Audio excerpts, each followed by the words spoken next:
Assalamualaikum warahmatullahi wabarakatuh. Perkenalkan, nama saya Maharani Agustin Fajri.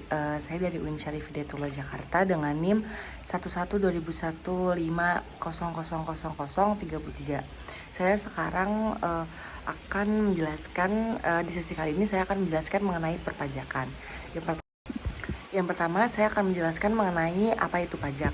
Pajak itu adalah sesuatu yang selalu dibayarkan oleh wajib pajak kepada negara dan sifatnya itu terutang loh gitu. Jadi setiap orang yang sudah mempunyai sudah menjadi wajib pajak dan mereka juga sudah terdaftar NPWP-nya, mereka harus membayar pajak gitu. Yang kedua, kita akan membahas mengenai ciri-ciri pajak. Yang pertama, ciri-ciri pajak yaitu pajak itu berdasarkan pajak itu dipungut berdasarkan undang-undang yang ada, dan yang kedua itu pajak itu dipungut oleh pemerintahan mau pemerintahan pusat maupun pemerintahan daerah. Yang ketiga, yang terakhir yaitu pajak ini itu diperuntukkan untuk pengeluaran negara. Selanjutnya kita akan masuk ke slide selanjutnya, yaitu fungsi dari pajak. Yang pertama, fungsi dari pajak itu adalah fungsi anggaran, di mana pajak ini menjadi salah satu pendapatan yang ada di Indonesia, pendapatan terbesar yang ada di Indonesia, dan pemerintah itu menggarap sebanyak-banyaknya pajak yang akan dibayarkan oleh rakyat. Yang kedua itu ada fungsi mengatur, di mana fungsi mengatur ini tujuannya itu bahwa pajak ini dilaksanakan untuk mencapai tujuan-tujuan tertentu. Selain itu, pajak juga menjadi fungsi stabilitas yang ada di Indonesia, di mana apabila ada inflasi, pemerintah tuh jadi bisa untuk mengendalikan uang masuk gitu, uang keluar gitu. Jadi tujuan pajak ini untuk melaksanakan kebijakan-kebijakan untuk Indonesia itu sendiri gitu. Dan yang terakhir, fungsi pajak itu adalah fungsi demokrasi, di mana diambilnya itu dengan cara bergotong royong di Indonesia.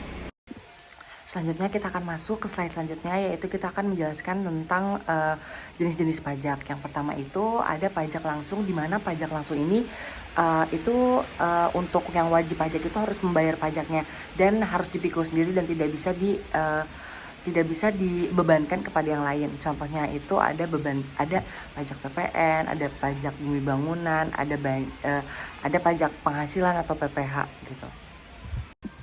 Yang kedua ada pajak tidak langsung, dan yang ketiga itu ada pajak yang akhirnya bisa dibebankan kepada orang lain. Contohnya yaitu pajak dari PPN.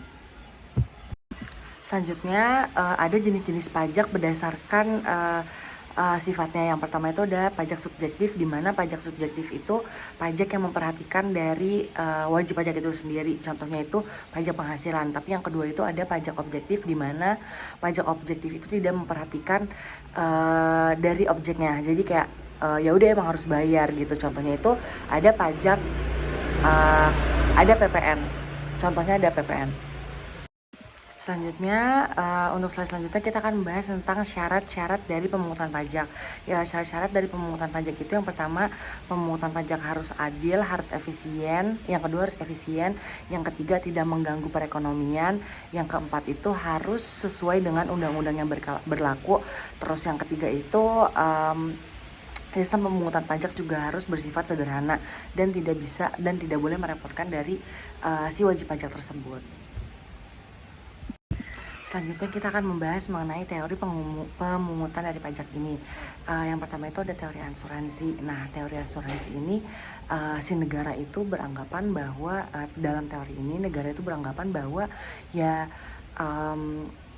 negara itu dalam tugasnya atau fungsinya mencakup juga tugas perlindungan terhadap jiwa dan harta benda seseorang. Jadi si perusahaan itu bertingkah laku seakan-akan mereka tuh perusahaan asuransi gitu. Tetapi untuk teori ini tuh udah lama tidak digunakan gitu, sudah lama dihilangkan.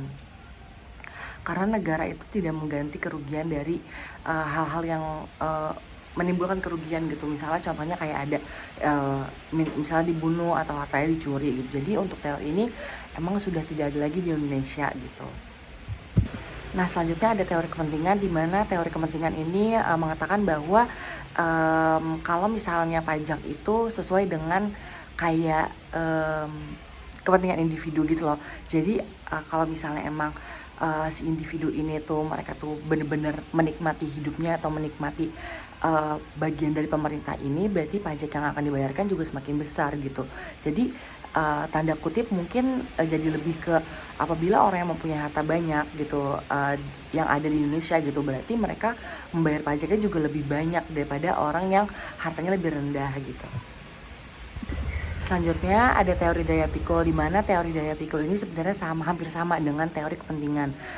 Teori ini mengatakan bahwa pajak itu harus sesuai, mengemukakan bahwa si pajak ini beratnya tuh harus sama dengan apa yang dia pikul setiap harinya gitu ya. Berarti sama aja seperti ya pajak itu harus sama seperti harta yang dimilikinya atau daya pikul yang dia miliki saat itu gitu.